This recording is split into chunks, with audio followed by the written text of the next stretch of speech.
This is Dakota News Now Sports. We're just a couple of days away from the first ever Presidents Bowl Classic out at the Sanford Pentagon. Now, you may know the Presidents Bowl as a competition between the 4 high school football teams that make up the Sioux Falls School District. But many have argued that it's been a long time coming to create a similar competition for high school basketball. Especially now that there's an even 4 schools with 8 programs to fill out the day, Heritage Court will be packed Friday and Saturday with action.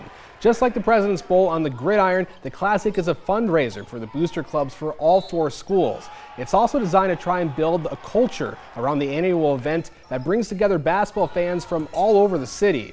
For the teams and coaches participating in the inaugural year, it's a chance to help inspire younger players that dreaming of playing varsity someday by seeing all 8 teams play in one of the state's premier basketball destinations. By doing that, they hope it'll become a staple for high school sports in the area.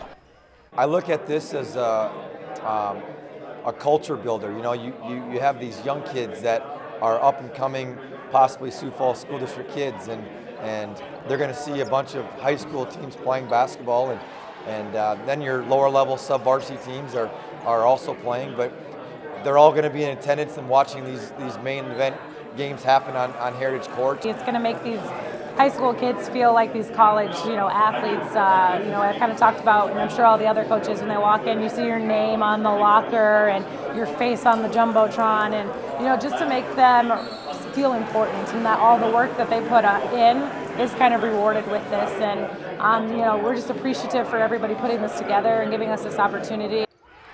Tickets will be available at the door at a cost of $10 for adults and $5 for students. As mentioned, sub-varsity games, a youth basketball tournament, as well as youth basketball and cheer clinics will also be going on out at the Sanford Pentagon. So let's take a look at the schedule for the first day of action coming up on this Friday. Lincoln and Roosevelt will be the early pairing in the day. The girls and the boys facing off at 11 and then 1. Then it's Washington and Jefferson in a doubleheader at 4 and 6. Moving on to day 2 on Saturday, it's Jefferson and Lincoln in the first pair of the day. They face off at 11 and then 1. Finally, wrapping up the Classic is Washington and Roosevelt. Those games taking place at 4 and 6 as well.